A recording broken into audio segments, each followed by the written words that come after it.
Quero saudar todos na paz do Senhor Jesus, amém? Os irmãos, pode se assentar, fiquem todos à vontade.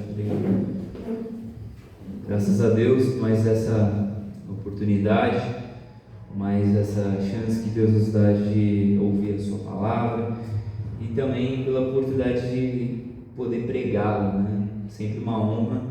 E eu quero convidar os irmãos a abrir as vossas Bíblias em 2 Reis, capítulo de número 6.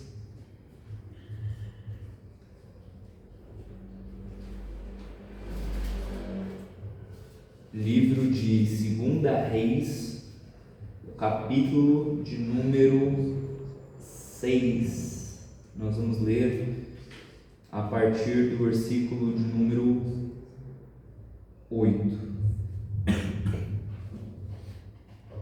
Eu vou ler na tradução da Almeida Revista e Corrigida. Vamos achar, amém? 2 Reis, capítulo 6, a partir do verso de número 8, que diz assim: E o rei da Síria fazia guerra a Israel e consultou com seus servos, dizendo: Em tal e em tal lugar estará o meu acampamento. Mas o homem de Deus enviou ao rei de Israel, dizendo: Guarda-te de passares por tal lugar, porque os sírios desceram ali.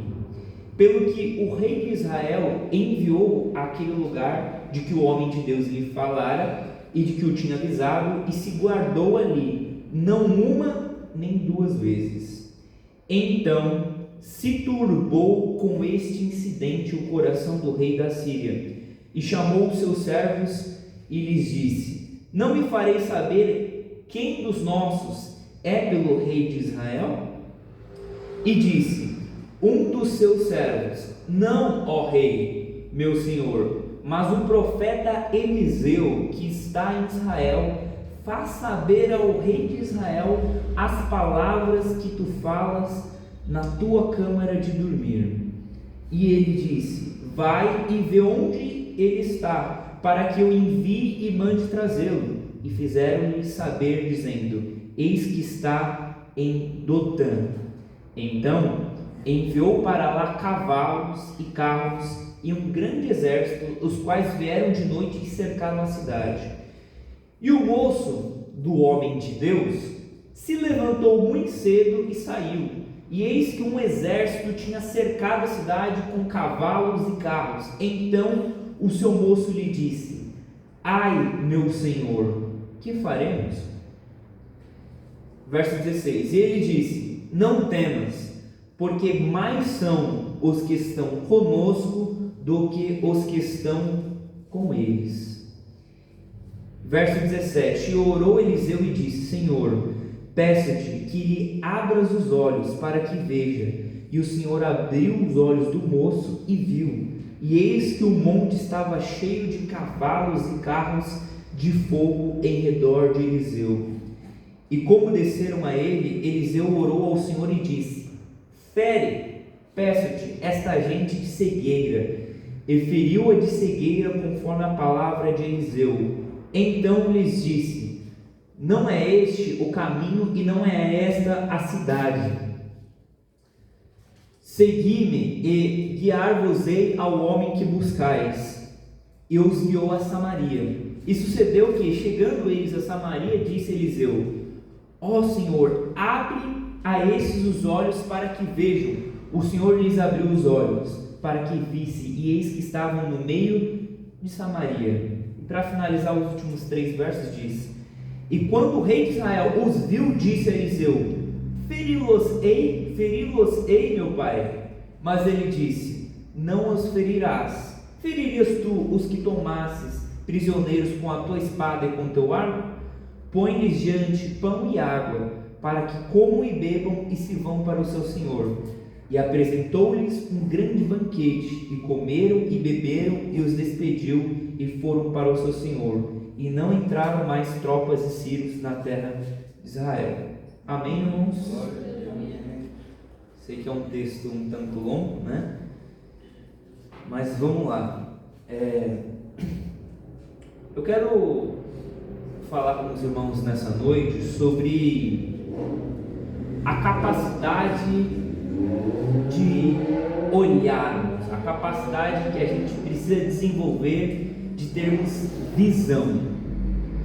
Nós, seres humanos, somos o resultado daquilo que vemos e de como vemos a vida. A gente vai criando ao longo da vida camadas de crenças, de valores, de princípios, e nós vemos a vida por meio desses princípios, por meio dessas camadas. E além disso, o grande objetivo que nós temos é de nós melhorarmos a qualidade da nossa visão, porque dependendo da maneira como você vê a vida, você vai reagir a ela de maneira diferente. Você quer ver um exemplo? Jesus, ele diz em Mateus capítulo de número 6, versículo de número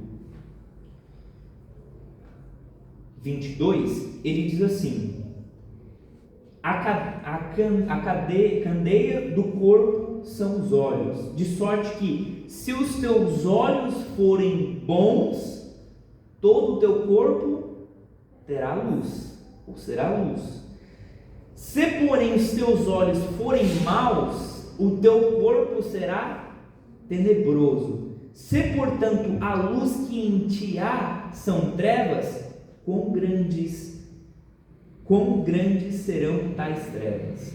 Ou seja, o que Jesus está dizendo? Olha, a maneira como você enxerga a vida vai fazer com que você seja de uma determinada maneira ou de outra maneira. Se a tua maneira que você vê é uma maneira negativa, o que vai acontecer com o seu corpo e com a sua vida? A sua vida será negativa, será trevas. Agora, se você olhar a vida por meio da luz, se você conseguir ter bons olhos, todo o teu corpo será luminoso, você terá luz. O que a gente consegue observar é que a vida não depende do que acontece, mas de como a gente interpreta ela. Tem um filósofo, um psicólogo social, que ele tem uma frase que eu gosto muito, vou até citá-la aqui, que é o Anais Nin, que ele diz assim: nós não vemos as coisas como elas são, nós vemos as coisas como nós somos. Então você percebe assim, eu não vejo o que eu vejo aquilo que eu interpreto. Então você pega, por exemplo, vou citar algumas figuras aqui. Você pega, vamos supor, Bolsonaro. É uma figura, é um fenômeno, uma pessoa. Vai ter um lado alguém que venera, que ama, que chama de mito, e vai ter outro lado que odeia, que não quer ver, que quer tirar essa pessoa, que quer tirar ele, quer matar ele. Lula vai ter um lado que vai amar, que vai se encantar. Outro lado vai odiar, vai repugnar a figura dessa pessoa. A pergunta: a pessoa mudou? Não, é a mesma pessoa, mas olhares completamente diferentes. Ou seja, a gente não olha aquilo que está exatamente, a gente não olha as pessoas como elas são, a gente olha as pessoas como nós somos. Dependendo de como eu sou, eu vou olhar com os meus valores, com as minhas crenças. Só que o que eu estou querendo dizer aqui com tudo isso? Que no Evangelho a gente precisa aguçar e melhorar a nossa visão. Como que a gente vê as coisas, como que a gente vê as pessoas, como que a gente vê Deus, como que a gente vê os princípios. Porque senão a gente vai ser pessoas cegas. Nós seremos cegos, nós não vamos conseguir perceber Deus e tudo que Ele faz em nossas vidas. O que eu quero citar aqui alguns exemplos de como que alguns homens tiveram essa capacidade mais aguçada por estarem em comunhão com Deus. O Naldo, ele citou numa das mensagens acho que do mês passado, a história de Aías, que era um profeta que quando ele já estava velho, ele ficou cego. Mas Jeroboão, quando seu filho ficou doente, mandou a sua esposa e falou assim: olha, vai lá na casa de Aías, mas veste uma roupa diferente, se disfarça, né? Nem precisava, porque o cara já estava cego. Ele vai até a casa de Aías, sendo cego, a mulher disfarçada, ele diz: pode entrar, mulher de Jeroboão. O que é isso? É uma visão que Deus dá diferenciada, aguçada. Em contraponto, a gente tem uma das histórias mais icônicas sobre visão em Números, capítulo de número 22, versículo de número 31. Essa é uma das histórias mais engraçadas e hilárias, porque quando deixa eu ver aqui que eu tinha anotado. Números capítulo 22, versículo de número 31 vai dizer o seguinte: essa é a história de Balaão, que Balaão, ele está prestes a ir contra o povo de Deus, e aí aparece um anjo, só que ele não vê o anjo, mas a jumenta que está do lado dele, a jumentinha que ele está andando nela, para e não avança. A jumenta tem 2 milagres. De repente ela consegue ver o que o profeta não vê e ainda consegue falar. E ela para e fala assim: por que tem um anjo aqui na minha frente? Aí olha o que vai dizer a Bíblia. Versículo 31. Então o Senhor abriu os olhos a Balaão, e ele viu o anjo do Senhor que estava no caminho e a sua espada desembainhada na mão, pelo que inclinou a cabeça e prostrou-se sobre a sua face. O que eu quero dizer com isso? Todos nós precisamos de visão espiritual, porque muitas das vezes a gente está querendo uma coisa, a gente está forçando algumas situações, sendo que não deveríamos forçar essas situações. Às vezes, outras pessoas, outras situações deveriam ser realizadas e a gente está ali forçando, porque a gente não tem discernimento espiritual. Então, essa é a importância da gente ter essa visão. Uma outra coisa que eu quero mencionar a partir desse texto aqui, deixa eu voltar aqui para o 2 Reis, capítulo de número 6. Essa é uma história que eu acho que alguns de nós já conhecemos. É a história em que o rei da Síria, ele vai fazer guerra contra Israel, só que ele ficava lá imaginando: meu Deus, por onde que eu vou atacar Israel? Eu acho que eu vou por esse acampamento aqui, ou então eu vou pela esquerda. E toda vez que ele ia, o que acontecia? Eliseu avisava ao rei de Israel: não vai lá não vai por esse lado esquerdo não, que tem um acampamento sírio ali preparado para pegar vocês. A Bíblia vai dizer que não aconteceu isso nem 2 vezes, mas algumas vezes. Aí o que o rei de Israel fazia? Ele enviava um soldado, vê se tem mesmo. Tinha lá um acampamento sírio. E aí o rei, ele começou a pensar: caramba, eu acho que a gente tem um dedo duro aqui, a gente tem um caguete, a gente tem um 71, alguém que está falando aí onde que a gente está escondido. Tem alguém que é pelo rei de Israel. E aí o que ele faz? Ele reúne os seus oficiais, seus soldados, e fala: quem de vocês está nos traindo? Ele fala: não é que a gente está traindo, é que tem um cara lá em Dotã, que é um profeta, e ele sabe tudo aquilo que você está pensando quando você está dormindo, quando você está ali pensando em qual tática, qual estratégia você vai fazer. Só que esse cara, esse rei, alguns acreditam que era Ben-Hadad II, na época, do rei da Síria, além de, olha a mente dele, né? Ele descobriu que Eliseu adivinhava as estratégias e tudo que ele pensava quando ele estava em secreto. Aí a pergunta, você acha que ele não ia adivinhar que ele ia com um exército para a casa dele? Se ele adivinhava as estratégias contra o rei, por que não ia adivinhar a estratégia contra o próprio profeta? Mas mesmo assim, mesmo sabendo disso, né, mesmo com essa ignorância, ele resolve enviar um exército contra a vida de Eliseu. Olha só, olha o que ele envia. Então enviou para lá cavalos, carros e um grande exército, os quais vieram de noite cercar a cidade. Tudo isso por causa de um homem. O cara pegou um exército, vamos com um batalhão inteiro. Para quê? A gente vai guerrear contra ele? Não, é só para buscar um homem. Né? Eles achavam que talvez assim Eliseu não ia escapar. Né? E olha só que interessante.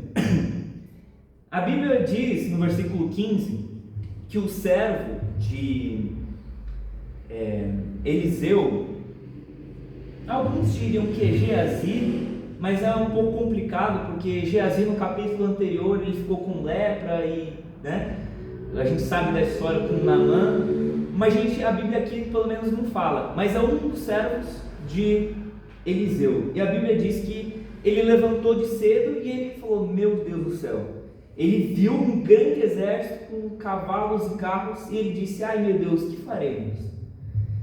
O que ele estava vendo ali diante dele? O que estava diante dos seus olhos? Um exército. Ele estava com medo. Isso representava medo, perigo, ameaça à sua própria vida. Só que pergunta, ele estava vendo tudo? Ele estava tendo uma visão completa da situação? Ou faltava ele ver algo a mais? E aí a Bíblia diz, o Eliseu, não temas, porque mais são os que estão conosco do que os que estão com ele.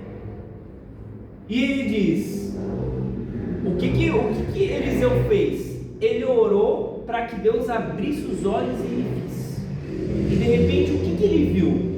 Carros e cavalos de fogo ao redor de Eliseu. O que eu vejo nessa história?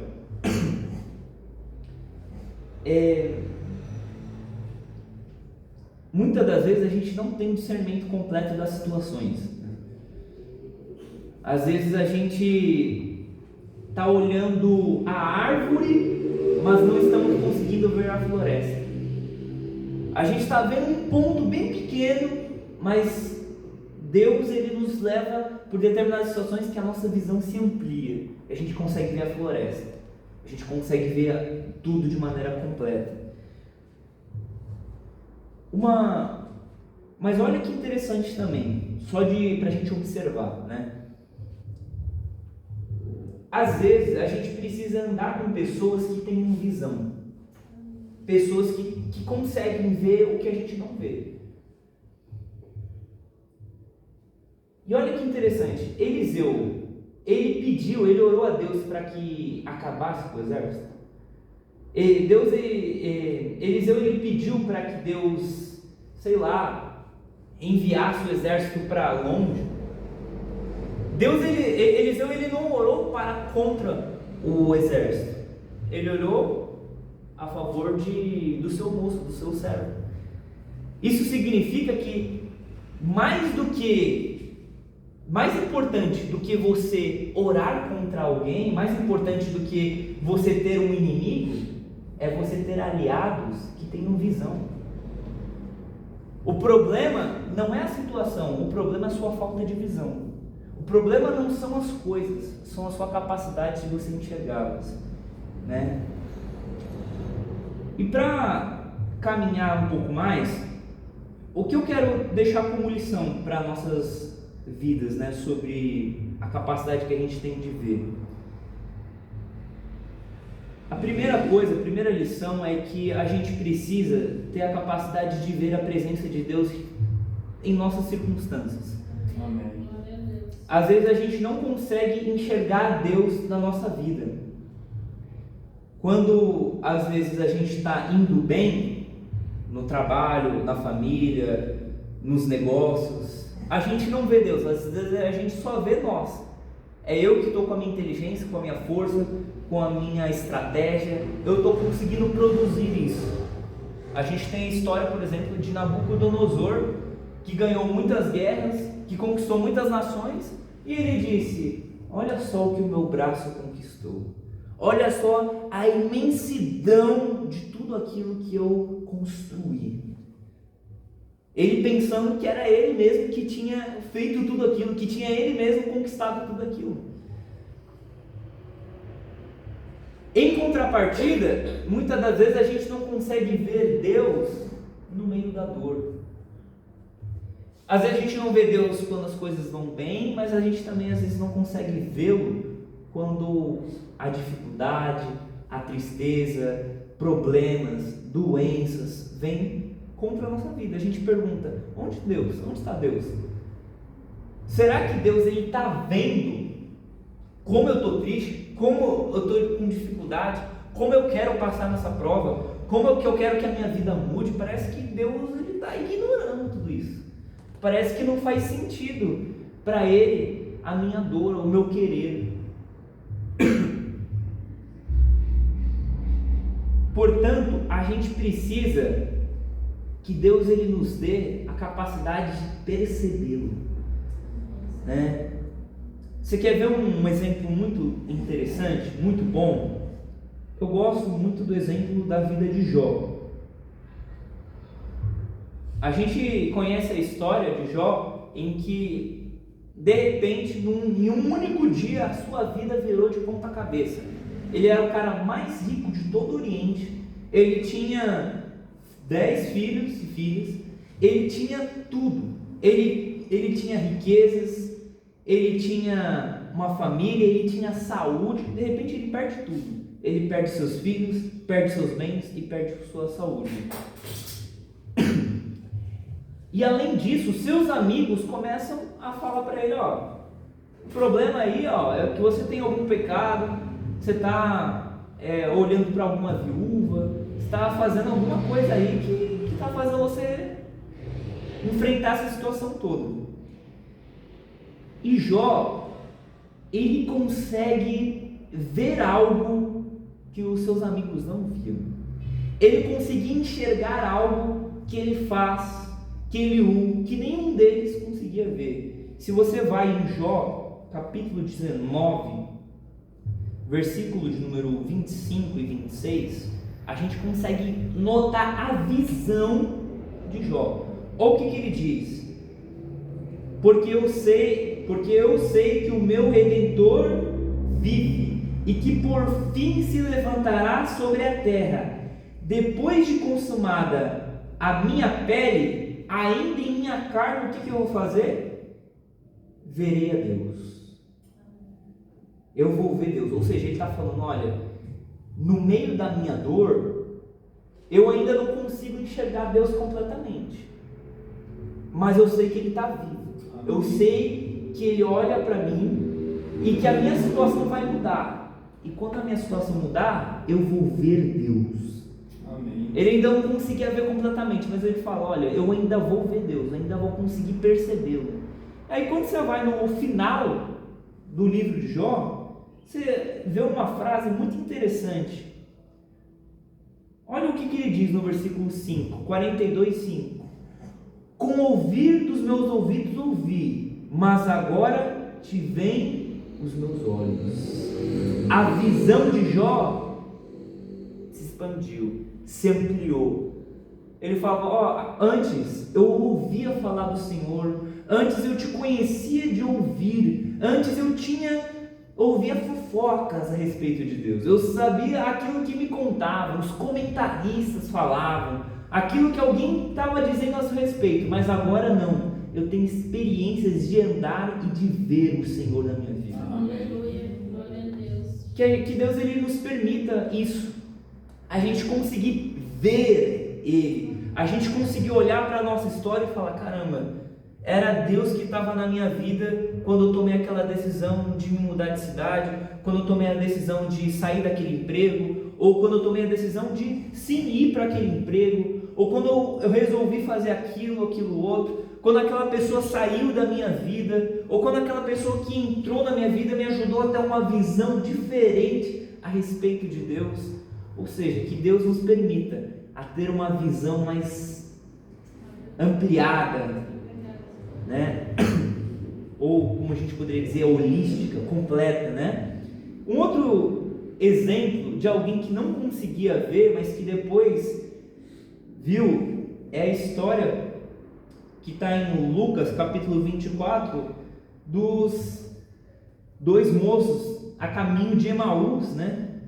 Lucas 24, versículo 13, em que a gente tem a história de dois discípulos que eles saem de Jerusalém e vão até Emaús, e a gente sabe da história que eles estavam muito tristes, frustrados, porque Jesus havia morrido há alguns dias, e no dia da ressurreição Jesus ressuscita e começa a caminhar com eles.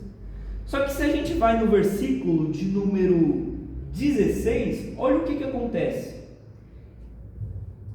Mas os olhos deles estavam como que fechados, para que ou não o conhecessem. Olha só, esse que é o problema. Às vezes Deus ele está na nossa frente, Deus ele está falando com a gente deveria estar tendo experiências com Ele, mas a gente não consegue ver Deus na nossa vida. É a mesma coisa, Jesus está ali conversando com eles, e eles não conseguem perceber. Só que olha o que acontece, versículo de número 31. E abriram-se-lhes então os olhos, e o conheceram, e ele desapareceu-lhes. Versículo 32. E disseram um para o outro: porventura não ardia em nós o nosso coração, quando pelo caminho nos falava e quando nos abria as Escrituras? Quando foi que os olhos deles abriram? Quando Jesus partiu o pão e depois desapareceu no meio deles. Ou seja, eles poderiam muitas das vezes ter aproveitado ainda mais a presença de Jesus naquele momento, mas porque os seus olhos estavam fechados, tapados, eles não aproveitaram. Às vezes a oportunidade está diante de você e você não está sabendo vê-la, não está sabendo reconhecê-la, né? Eu também vou citar um exemplo da história. Quando eu li a primeira vez o livro Heróis da Fé, uma das histórias que eu mais gostei foi a do John Wesley. E no final da sua história, ele viveu bem. Ele viveu 88 anos, John Wesley. E ele, no tempo dele, né, ele fez vários hinários, escreveu várias músicas, ele escreveu vários livros, vários tratados teológicos. E antes dele morrer, com 88 anos, ele meio que já estava pressentindo que o momento dele ali já estava acabando. Ele chamou alguns de seus familiares e ele começou a dizer o seguinte: olha, nos meus 88 anos, uma coisa que quando eu olho para trás eu agradeço é que o melhor de tudo é que a presença de Deus nunca faltou na minha vida. Aleluia, glória a Deus. Ou seja, o que ele está querendo dizer? Olha, a minha vida, os meus 88 anos, eu não avalio os meus 88 anos pela quantidade de bens que eu adquiri.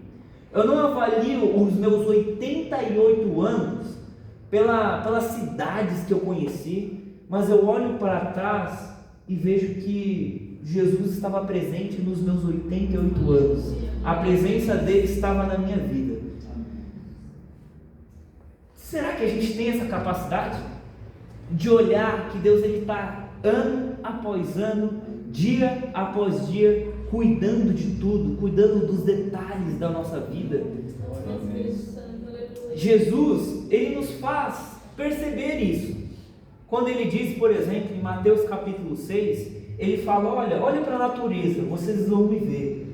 Olhe para os lírios no campo, olhe para os pardais, eles não semeiam, não cegam, eles não colhem, não ajuntam em celeiros, E ele vai dizer: contudo, o vosso Pai cuida de cada um deles. Você acha que ele não vai cuidar de você? Você acha que ele não vai preparar comida para você comer, vestimentas para você se vestir? Ou seja, se a gente tem o que comer, tem o que beber, tem o que vestir, é porque Deus está cuidando. Amém. Cuidando dos detalhes, Amém. cuidando de cada coisa, né? E por último, só para finalizar esse primeiro ponto, eu lembro também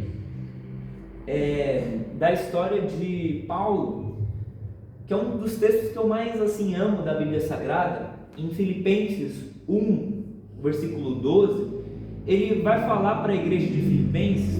Ele diz o seguinte, olha só que interessante, 1, versículo de número 12: eu quero, irmãos, que saibais que as coisas que me aconteceram contribuíram para maior proveito do Evangelho.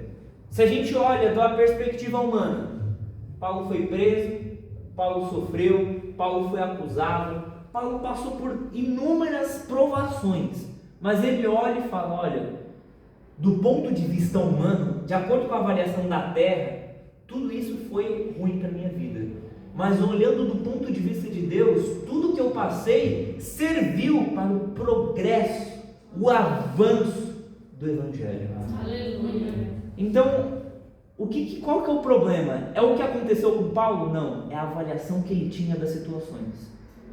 Como é que ele avaliava? Ele avaliava como algo positivo, como um avanço.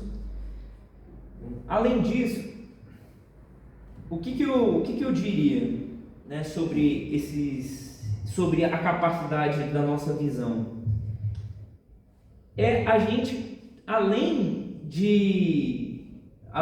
da gente pedir a Deus esse discernimento de vê-lo na nossa vida, é que a gente tem a capacidade de ver as pessoas como mais do que aparência.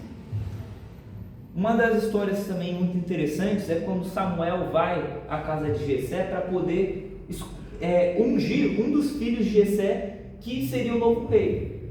Aí a Bíblia tem uma passagem muito interessante em 1 Samuel capítulo 16, versículo 7, em que Deus ele fala uma coisa interessante para Samuel. Ele diz assim: porém o Senhor disse a Samuel: não atentes para a sua aparência, nem para a altura da sua estatura, porque eu tenho rejeitado. Porque o Senhor não vê como vê o homem, pois o homem vê o que está diante dos olhos, porém o Senhor olha para o coração. Então Jessé apresentou: olha, esses aqui são os meus filhos, tem esse. Deus falou assim: olha, você pode ver a força dele, você pode ver a estatura, como a postura dele, mas não se atenta a isso. A aparência é só um detalhe. Existe algo para além que você deve observar, que é o coração. Deus ele olha o coração. Deus olha as intenções. A Bíblia vai dizer em Apocalipse 2, versículo 23, que Deus é aquele que sonda mentes e corações, que ele avalia intenções mais do que atos. A Bíblia vai dizer, além disso, em 1 Tessalonicenses 5, que a gente deve examinar tudo e reter o que é bom. A gente consegue ver que hoje a gente está no mundo das aparências. Hoje a gente está no mundo da aparência. Não vale mais o que você é, mas aquilo que você parece ser. Você quer ver alguns exemplos interessantes? Na internet, o que vale é mais aquilo que você aparenta. No Instagram, no YouTube, nas redes sociais, ninguém mostra a sua verdadeira face, o seu verdadeiro eu.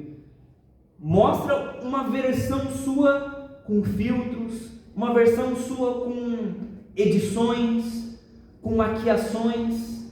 A gente nunca mostra exatamente como a gente é, e o fato da gente ver isso, a gente pode acabar nos enganando com a aparência. O mundo hoje é de aparência. Você vai, por exemplo, numa casa. Vou dar um exemplo bem simples. Você pega tem gente que tem aquelas frutas de plástico, né? Fala, caramba, olha que fruta bonita. Aí você vai, nossa, vontade de comer uma maçã, aí você vai ver de plástico. Você vê uma flor, eu acho que até essas flores aqui é de mentira, né? Não é nem... Aí a gente fala, caramba, né, meu? Ou seja, a aparência, a gente fala, caramba, que bonita, quem será que cuida dela, né? Mas não, é de plástico. Tudo, muitas das vezes, a gente não consegue fazer uma avaliação correta, porque os nossos olhos mentem para nós. Mentem para nós. De maneira que a gente precisa desse olhar mais aguçado. E para finalizar, irmãos, eu quero ler um texto sobre visão em Efésios, capítulo de número 1, versículo de número 16. Paulo ele faz uma oração à igreja dos Efésios. Ele diz assim, 16 ao 18: Não cesso de dar graças a Deus por vós, lembrando-me de vós nas minhas orações. Para quê? Para que o Deus de nosso Senhor Jesus Cristo, Pai da glória, vos dê em seu conhecimento o espírito de sabedoria e revelação. Aí você pergunta, Paulo, por que você pede a Deus sabedoria e revelação? Para isso aqui, verso 18: Tendo iluminado os olhos do vosso entendimento, para que saibais qual seja a esperança da sua vocação e quais as riquezas da glória na sua herança nos santos. O que a gente aprende aqui? Você precisa saber o que Deus quer de você, qual a sua vocação, voz da ação. Você precisa saber o que Deus te chamou. Ele te chamou para uma esperança maior. Às vezes a gente está focado aqui no que Deus pode fazer por nós aqui, mas Ele está dizendo, olha, amplie a sua visão. Deus ele tem muito mais, muito mais. A Bíblia diz em 1 Coríntios 15, verso 18, que se esperarmos em Cristo somente nessa vida, de todos os homens, nós somos mais miseráveis. Ou seja, a gente precisa lembrar, qual que é a nossa vocação? Para que Deus nos chamou? Ele nos chamou para apenas cantarmos algumas músicas para Ele? Ele nos chamou para a gente se reunir a um lugar e ficar só nisso? Ele nos chamou para algo mais. Ele nos chamou para influenciarmos. Ele nos chamou para que a gente sejamos embaixadores do Evangelho de Deus, do Evangelho da reconciliação. E além de tudo, Ele nos chamou para que a gente pudesse andar na sua presença, para que a gente pudesse ter comunhão com Ele. Que a gente tenha essa visão, que a gente não seja cego. A Bíblia diz em 2 Coríntios 4,4 que o Deus desse século cegou o entendimento. Cegou os olhos? Não. As pessoas ainda veem, mas não conseguem entender. Veem, mas não interpretam. Veem, mas não chegam à salvação. Jesus mesmo disse que em muitas parábolas, né? A gente lembra de Mateus capítulo 13, ali a partir do versículo 15, que Jesus ele falava por parábolas para que eles vendo não veem, não consigam enxergar, para que ouvindo eles não ouçam e não cheguem ao coração e eles se convertam. Então, se Deus abriu o seu olhar, se Deus abriu a sua visão para que você olhasse para dentro de você e se enxergasse e visse o como você precisa de Deus, o quão longe você está e o como você precisa se apegar, é porque Deus ele resolveu tirar as escamas e abrir a sua visão.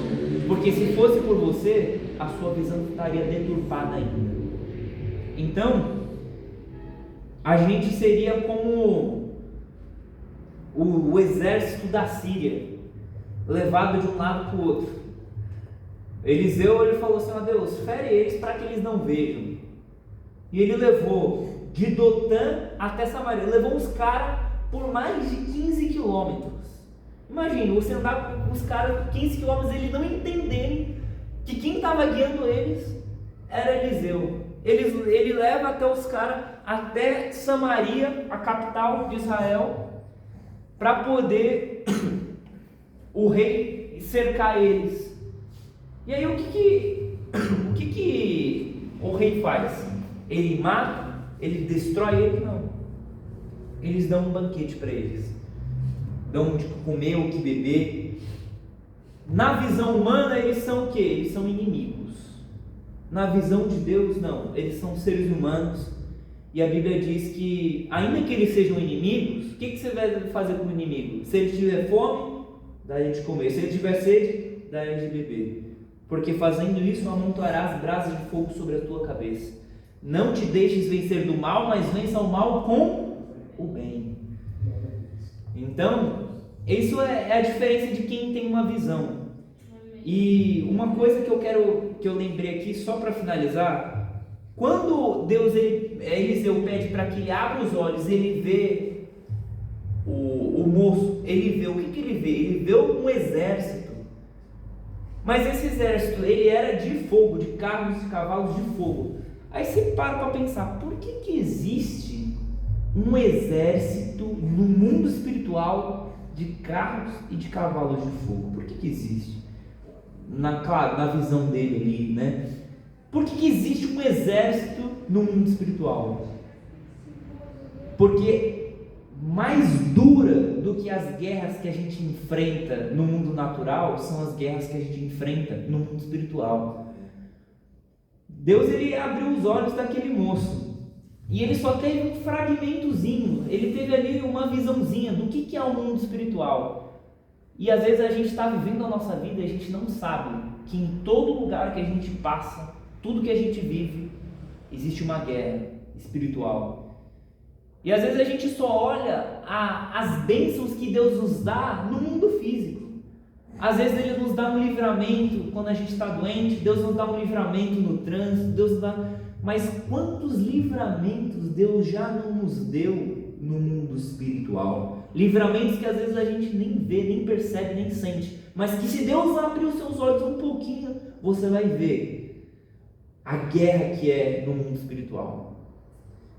Mas Deus, ele está nos livrando. Então, que a gente tenha essa visão, que Deus em Cristo abençoe e que a oração de Paulo seja nossa, que Deus ilumine a nossa mente, o nosso entendimento, para que mais do que ter olhos para ver, a gente tenha entendimento para processar e conseguir ter essa visão espiritual. Amém? Que Deus em Cristo abençoe e Deus cuidar de Senhor Jesus. Amém? Pastor Carlos, vem aqui ministrar a ceia, amém?